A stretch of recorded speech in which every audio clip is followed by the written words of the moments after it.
Salut tout le monde et bienvenue pour une nouvelle vidéo. Comme on en avait parlé la semaine dernière après ma vidéo d'analyse de votre entraînement pour les pectoraux à partir des photos que vous m'aviez envoyées et de vos programmes, aujourd'hui on va parler de votre entraînement du dos à partir également des photos que vous m'avez envoyées de votre dos et du programme que vous faites. Donc on va voir ensemble si par rapport à votre morpho-anatomie, c'est-à-dire la longueur de vos leviers mais surtout la longueur de vos muscles et notamment des muscles agonistes, si vous faites les bons exercices pour vous et si vous les faites avec le bon nombre de répétitions, le bon temps de récupération, le bon nombre de fois dans la semaine en fonction de votre niveau. Donc on va voir vraiment tout ça aujourd'hui. Avant de commencer, je voulais également remercier toutes les personnes qui m'ont envoyé leurs photos et leurs programmes. Vous avez été encore plus nombreux que pour l'entraînement des pectoraux. Je ne m'y attendais pas autant. Si jamais je ne vous ai pas sélectionné dans cette vidéo, c'est que votre entraînement était très bien, que j'avais pas grand chose à y dire et c'est pourquoi je sélectionne à chaque fois dans les vidéos les cas les plus difficiles pour lesquels vous pouvez peut-être vous reconnaître, mais si vous faites pratiquement déjà tout bien, j'ai pas spécialement de remarques à vous faire, vous avez juste à continuer. Donc pas de souci, si je ne vous ai pas sélectionné aujourd'hui, c'est que vous faites tout plutôt correctement.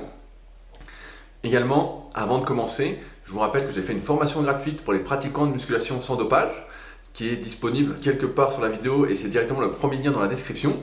Ce sont tous les conseils, les meilleurs conseils que je peux vous donner pour mieux progresser, pour éviter de perdre du temps, pour éviter de vous blesser.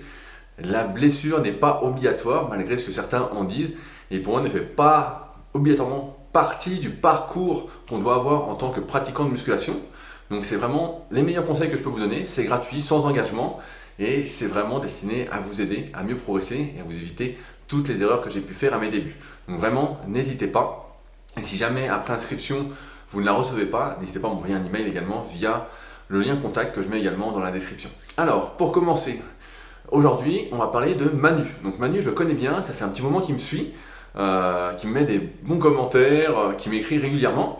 Et donc Manu, je vais mettre ses photos et je vais les laisser plus longtemps grâce à vos remarques.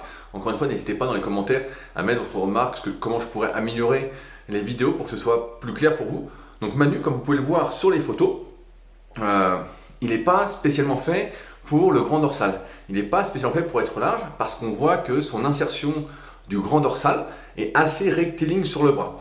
En effet, pour avoir entre guillemets le dos vraiment large, il faut que le grand dorsal s'insère de manière oblique sur le bras. Plus il va s'insérer de manière oblique et plus le faisceau externe du grand dorsal va être évasé, on peut dire. Et là, on voit que Manu, il a le dos très carré, un peu à la manière d'un powerlifter, à la manière de ceux qui font vraiment du soulevé de terre en abondance. Ce qui fait que de base, il n'est pas spécialement fait pour la largeur du grand dorsal et qu'il est plus fait pour avoir le dos large. On peut voir également que lorsqu'il fait un double biceps de dos, il a les triceps qui sont très très très longs.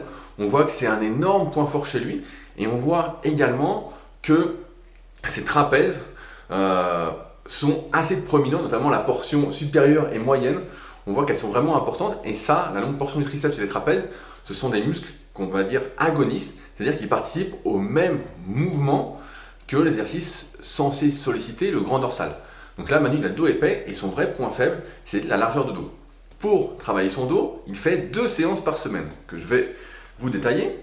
La première, dans laquelle il fait des tractions en supination, 4 séries de 8 à 15 répétitions, des tractions à la poulie haute en unilatérale en prise neutre, 3 séries de 10 à 25 répétitions, 3 séries de tirage poitrine à la poulie haute prise neutre, donc comme ceci, et du pullover à la poulie haute, donc quel mouvement où on ramène vers soi, 3 séries de 10 à 25 répétitions. Sur la deuxième séance, il met plus l'accent a priori sur tout ce qui est trapèze moyen et inférieur et bas du grand dorsal, puisqu'il ne fait que d'exercices de rowing, donc le rowing T-bar en prise neutre, le rowing planche aux haltères sur banc incliné, le tirage horizontal à la poulie basse en prise neutre.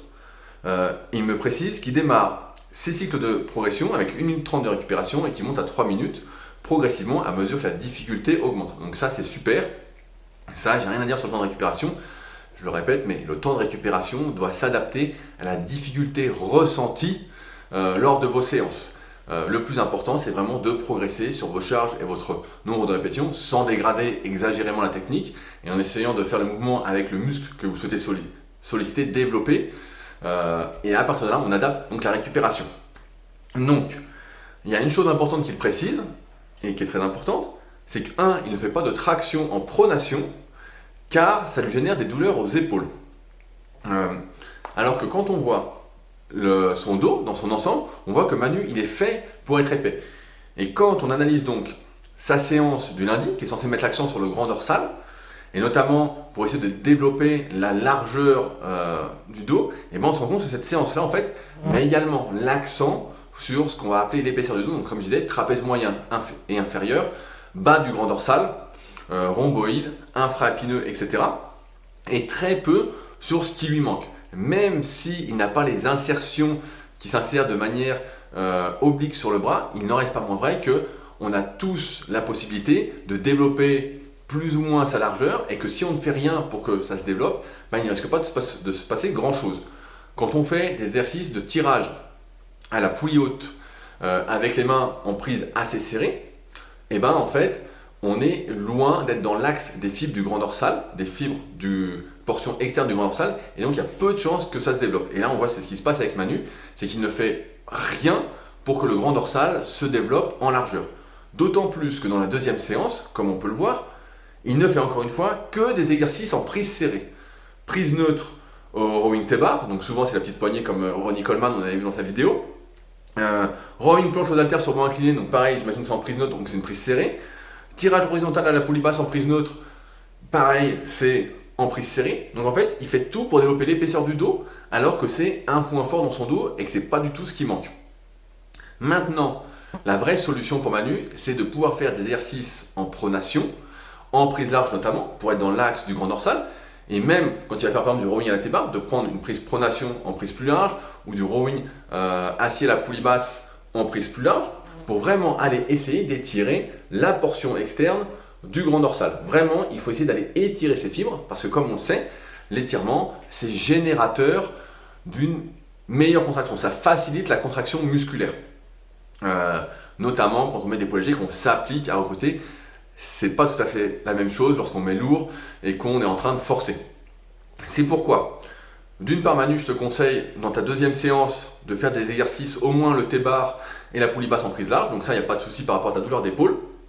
Et d'autre part, je te conseille, si ce n'est pas encore fait, vraiment de travailler ta rotation interne et rotation externe de l'épaule pour pouvoir faire des tractions en pronation, ou du moins des tractions à la poulie haute en pronation, afin de solliciter cette portion externe. Parce que si tu ne résous pas ce problème de douleur aux épaules, tu ne pourras pas faire les exercices qui vont solliciter cette portion et tu vas être condamné entre guillemets à faire des exercices en prise serrée. Et la prise serrée, tu n'es pas dans le bon axe des fibres, donc ça ne va pas aller.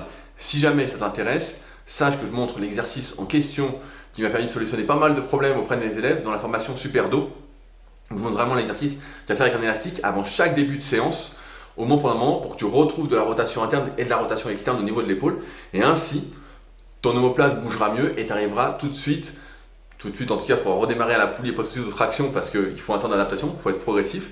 Tu arriveras à faire une traction en pronation. Mais là, c'est sûr qu'avec ce que tu fais, tu ne peux pas avoir le dos large et c'est pourquoi tu as le dos déjà super épais qui va plutôt bien pour toi. J'aurais pu te conseiller de faire du pullover, comme on va le voir juste après, avec haltère en série longue, notamment en amplitude partielle, sans remonter à fond pour bien étirer le grand dorsal. Mais au vu de la longue portion de tes triceps, c'est pas une bonne idée parce que je pense que tu vas tout prendre dans les triceps. Voilà. Aussi, je vais conclure là-dessus, quand tu marques 3 séries de 10 à 20 répétitions sur un exercice qui est polyarticulaire, c'est pas l'idéal comme tu le sais. L'exercice polyarticulaire, ça fonctionne mieux en général entre 8 et 20 répétitions maximum, 25 ça commence à faire long, surtout quand on connaît l'importance des facteurs limitants qui là, ici, ne vont pas être le grand dorsal, mais ça va plus être la prise.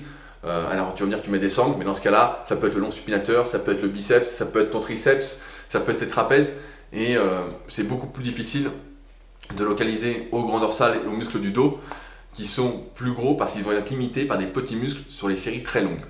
Voilà Manu pour toi. Je voulais maintenant analyser Arthur. Donc Arthur, je voulais le sélectionner. Ça fait un moment qu'il suit mon travail avec Super Physique et qu'il est très actif sur les réseaux. Donc Arthur, ce qui est bien, c'est qu'il a 15 ans. Il a 15 ans, donc il est en pleine fleur de l'âge, il a vraiment le potentiel de fou. Je vois, il est archi motivé, on voit souvent des questions. Il fait 1m78 pour 64 kg et il fait la musculation depuis 1 an et demi. Donc, à la différence tout à l'heure de Manu, on peut voir que tout de suite son grand dorsal, comme je disais, là il s'insère de manière vraiment oblique sur le bras. Il est vraiment comme ça, ce qui fait que Arthur il est fait pour être large. On voit que le dos il va être super large. Par contre, on voit que le grand dorsal s'arrête assez tôt. On voit qu'il y a un peu de taille, quand on a un grand dorsal vraiment très très long, on a l'impression qu'il n'y a même pas de taille de dos, ce qui est un peu mon cas si on prend des photos de mon dos, que j'ai posté plein de fois sur les réseaux sociaux, notamment sur mon Instagram, Rudy Koya SP, pour ceux qui veulent aller voir. Et donc là, il est fait pour avoir le dos large en haut, vraiment, il n'y a rien à dire, lui, il va devenir large. Maintenant, quand on regarde son double biceps de dos, ce qu'on peut voir en tant que muscles agonistes qui peuvent limiter le développement de son dos, c'est qu'il a les muscles des avant-bras qui sont assez proéminents, notamment par rapport au biceps qui est assez court. On peut voir qu'il y a un bon espace entre les deux. On verra ça quand on fera la vidéo d'analyse pour les biceps. On voit que les épaules, notamment le deltoïde moyen et le deltoïde postérieur, sont assez longs également, et que les trapèzes dans le dos descendent pas mal du tout. Vraiment, ils descendent pratiquement jusqu'au milieu du dos, voire un peu plus bas, notamment le trapèze moyen et inférieur. Et donc, il a un beau potentiel. Par contre, on peut voir que le grand rond n'est pas du tout proéminent. Et ça, c'est intéressant, j'ai envie de dire, parce que souvent, il y a une compétition entre le grand dorsal et le grand rond. Et là, on voit que ce grand dorsal, pour l'instant, a gagné et qu'il y a de fortes probabilités qu'il continue de gagner, étant donné l'insertion sur le bras. Donc, le programme de Arthur est le suivant. Rowing planche, 4 séries de 10 avec 2 minutes de récupération. Il est en début de cycle de progression. Exercice numéro 2, traction à la poulie haute, 4 séries de 10 avec 2 minutes de récupération. Il me dit qu'il a remplacé les tractions classiques par une variante à la poulie parce que ça lui faisait quelques douleurs aux épaules. Ça arrive souvent quand on n'est pas assez fort et qu'on fait des tractions trop rapidement. Donc c'est super ce que tu as fait Arthur, c'est exactement ce qu'il fallait faire. Souvent on n'est pas assez progressif, on se voit un peu plus fort qu'on est, ça arrive, hein, ça m'arrive encore des fois. On veut redémarrer trop lourd un exercice ou on le fait trop lourd, on ne veut pas éteindre son ego et on ne fait pas les bons choix. Là c'est un super choix. Troisième exercice, rowing à un bras avec haltère, 4 séries de 10 répétitions avec 1 minute 30 de récupération. Et enfin, pull over debout à la poulie haute, 4 séries de 20 répétitions avec 1 minute 30 de récupération. Donc pour moi, la séance de Arthur, j'imagine qu'il s'entraîne chez lui, a priori, étant donné la situation actuelle, et ben c'est une très très bonne séance au vu de son dos. On voit qu'il commence par un exercice qui va plus solliciter l'épaisseur, étant donné qu'il est plus large qu'épais pour l'instant, c'est une excellente idée, surtout qu'il me précise qu'il a énormément d'écart entre son 10 RM au développé décliné et son rowing planche. Il a plus de 20 kg d'écart, ce qui est effectivement assez important. Donc très bien. Deuxième exercice pour le grand dorsal. Donc là, ça va être un point fort pour lui. Donc génial. Rowing avec un bras avec haltère, excellent exercice. Notamment parce qu'actuellement, il ne met pas très lourd, il met 13 kg par main. À 15 ans, c'est déjà super. Mais relativement parlant, c'est pas encore très lourd. Et donc l'exercice n'est pas encore très risqué. Donc excellente idée. Surtout qu'on peut bien descendre, on peut bien aller chercher. On en avait parlé dans une vidéo que j'avais faite il y a un petit moment, je ne sais plus comment elle s'appelle, n'hésitez pas à fouiller la chaîne. Et enfin, pull over debout à la poulie haute, un exercice d'isolation.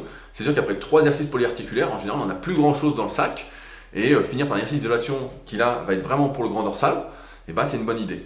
Donc j'ai pas grand chose à dire sur la séance d'Arthur, mais je voulais bien vous montrer la différence en termes de morphoanatomie avec Manu juste avant. On voit le grand dorsal, la différence d'insertion qui fait vraiment une énorme différence, qui va vraiment changer la physionomie du dos, et ça on arrive à le voir même quand on débute, de savoir si on est plus fait pour la largeur ou l'épaisseur, et ainsi de tout de suite essayer d'accentuer ce pourquoi on n'est pas fait, pour éviter les déséquilibres plus tard, parce que là pour Manu qui a un certain âge je crois, ça va être difficile, mais pas impossible, étant donné, vu ce que tu fais, il y a quand même du potentiel à développer. Je voulais maintenant parler de Thierry. Donc Thierry, je le connais bien aussi parce qu'il est sur les forums Superphysique.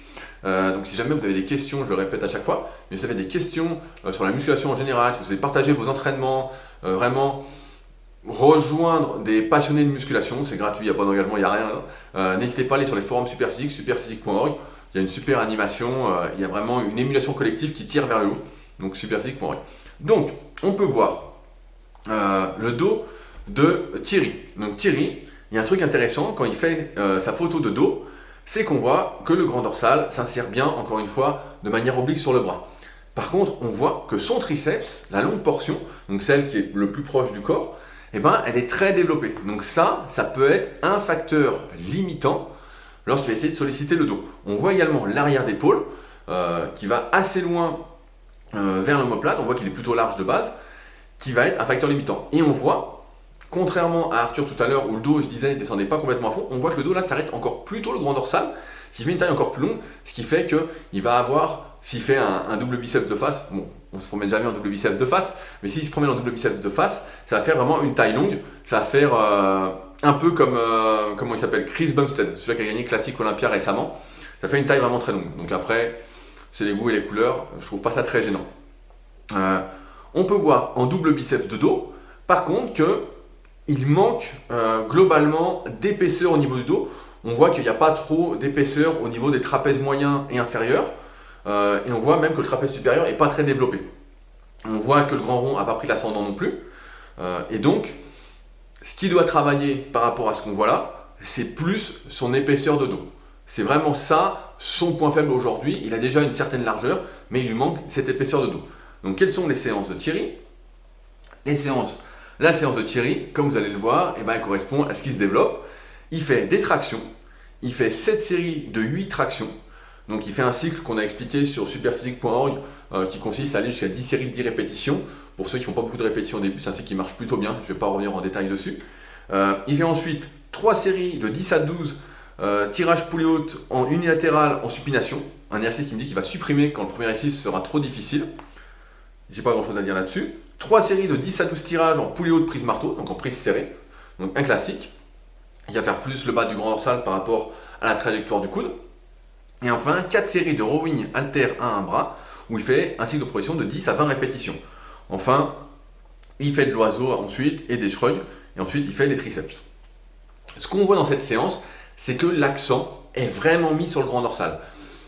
Que ce soit la portion externe avec les tractions, ou que ce soit la portion basse avec tout ce qui est poulie haute unilatérale en supination et la prise marteau. Le seul exercice qui fait entre guillemets plus l'épaisseur, ça va être le rowing à un bras. Mais le rowing à un bras, c'est aussi un excellent exercice où on va pouvoir bien décrocher l'épaule et qui va également bien travailler le grand dorsal. Donc il n'y a pas d'exercice où le grand dorsal ne va pas être super étiré, je ne sais pas si on peut dire ça comme ça, et où il ne va pas participer. Donc là, Thierry, je sais que tu me regardes, tu dois faire plus d'exercices de rowing.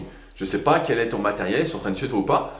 Si tu entraînes chez toi, comme on va le voir dans l'exemple suivant, tu dois rajouter au moins du rowing bar à la yet, c'est-à-dire avec la barre au niveau des genoux en position basse, que ce soit en pronation, c'est moins dangereux qu'en supination, en vraiment accentuant le mouvement des épaules. Et tu ne dois pas hésiter à faire plein de séries. Dans ce cas-là, tu peux supprimer ton deuxième exercice de ta séance que tu voulais déjà supprimer et tu rajoutes ça.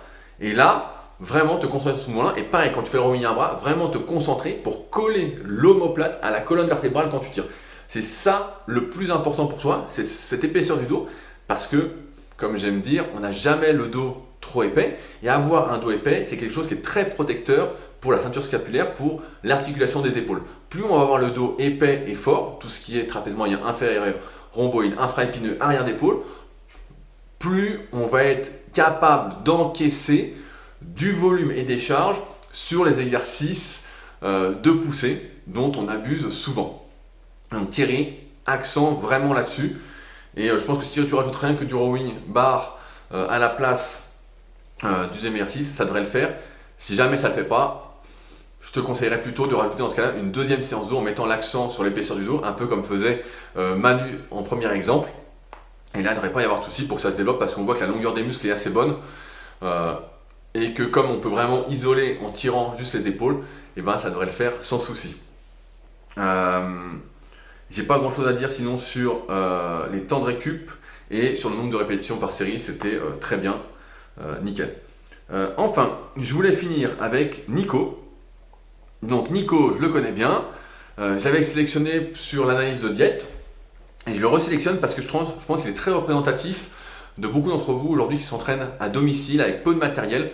Vous êtes nombreux à m'envoyer ces exemples-là et quand on est à domicile, en dehors de toute notion de morpho-anatomie, souvent ce qui se passe c'est qu'on a un banc, on a une barre, on a 2 haltères, on n'a pas accès à une poulie, on a peut-être une barre fixe, donc on n'a pas énormément de choses à faire et dans ce cas-là, la séance basique, la séance un peu universelle, c'est de faire comme la séance de Nico, des tractions prise large devant, 4 séries de 6 à 12 répétitions, où il prend 2 minutes 30 de récupération, donc il doit pas mal forcer pour l'instant.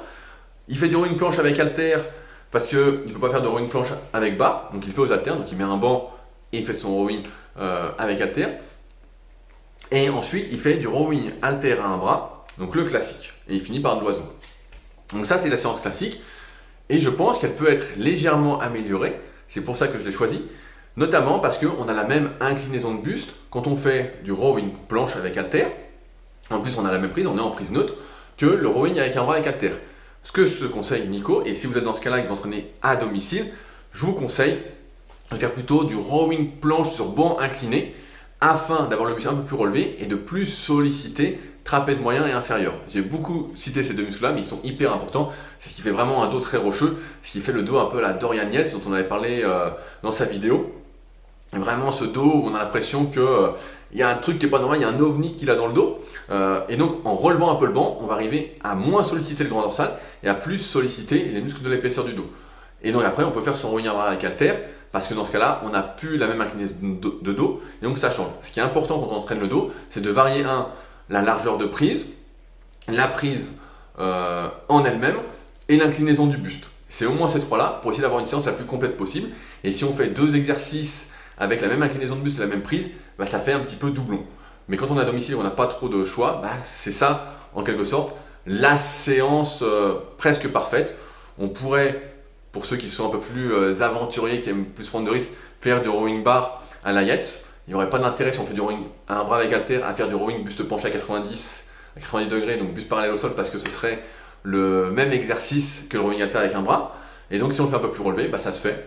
Il y a une notion de gainage à voir si vous souhaitez prendre le risque en fonction de vos objectifs et surtout en fonction des charges que vous utilisez. Jusqu'à un certain point, ça va. Et plus on met lourd, plus il y a de risques et donc assez risques et périls. Voilà, on arrive au bout de cette vidéo. J'espère que ça n'a pas été trop long pour vous. Comme vous le voyez, moi je prends un grand plaisir à faire ces vidéos-là, à vous aider vraiment à mieux vous cerner et à mieux déterminer ce que vous pouvez faire, quels sont vos besoins par rapport à votre morpho-anatomie. Et je rappelle que si vous souhaitez aller plus loin et vraiment vous analyser, c'est hyper important pour moi. Notamment, je vois que vous qui me regardez, vous avez tous un niveau qui est entre semi-débutant, intermédiaire, voire intermédiaire plus. C'est hyper important de vous analyser et de comprendre comment vous êtes pour mieux organiser votre entraînement. Donc pour ce faire, j'ai fait une formation vidéo et un livre numérique exprès sur le sujet. C'est le tome 1 et 2 de la méthode Superphysique. Je vous encourage vivement à vous les procurer. Et surtout, une fois que vous les avez, il ne faut pas juste les lire et regarder les vidéos d'analyse. Il faut faire des photos de vous et comparer à tous les différents cas que je mets pour pouvoir déterminer comment vous êtes et ainsi pouvoir déterminer qu'est-ce que vous devez faire pour éviter de creuser le fossé entre vos points faibles et vos points forts et éviter de perdre du temps. Donc tome 1 et tome 2 de la méthode Superphysique. Et sur l'entraînement du dos, j'en ai déjà parlé, la formation Super Dos où j'explique vraiment tout ce qu'il y a à savoir sur l'entraînement du dos, comment faire par rapport à sa morpho-anatomie. À savoir que la semaine dernière, je vous ai parlé de la formation Superphysique pectoraux que j'ai mis à jour et qui est donc la mise à jour est gratuite pour tous ceux qui avaient déjà la formation pectoraux et que là je vais faire prochainement la mise à jour également gratuitement pour ceux qui l'ont et pour ceux qui la procureront plus tard, bah, ils auront tout de suite la V2 de la formation Superphysique dos. Donc n'hésitez pas, vous verrez, je me dépouille à chaque fois, je mets le paquet et ça risque, je sais pas si c'est le mot, mais ça va vraiment vous aider en tout cas à éviter de faire les erreurs qu'on peut faire et qu'on a vues ensemble aujourd'hui. Enfin, si vous avez des questions, des commentaires ou autres, ça se passe sous la vidéo. La semaine prochaine, j'aimerais faire l'analyse de l'entraînement de vos épaules. Surprise. Donc j'ai besoin, comme d'habitude, je mets un lien contact sur la vidéo et directement dans la description de la vidéo pour que vous m'envoyiez votre séance pour les épaules. Et à partir de celle-ci, je reviendrai vers vous pour que vous m'envoyiez les photos de vos épaules. Donc comme ça, on verra, parce que souvent on n'en parle pas, les différentes longueurs au niveau des épaules, notamment du deltoïde moyen et postérieur, qui changent énormément de choses. Et en fonction de son niveau, qu'est-ce qu'il faut faire, qu'est-ce qu'il ne faut pas faire, qu'est-ce qui peut faire du bien, qu'est-ce qu'il faut faire du bien, voilà. Comme on a fait aujourd'hui pour l'entraînement du dos, on va encore bien s'amuser ensemble. N'oubliez pas le pouce bleu sur la vidéo, ça compte énormément. De vous abonner si mes vidéos vous aident. Ce n'est pas les vidéos les plus divertissantes, mais je fais des vidéos comme moi, j'aimerais qu'elles soient le genre de vidéos que je regarde. Je ne regarde pas des vidéos pour me divertir, mais pour apprendre et pour mieux progresser, quel que soit le domaine, pour pas rester con quoi. Donc voilà, bah nous, j'ai plus rien à dire. Donc on se retrouve la semaine prochaine pour une nouvelle vidéo. Salut!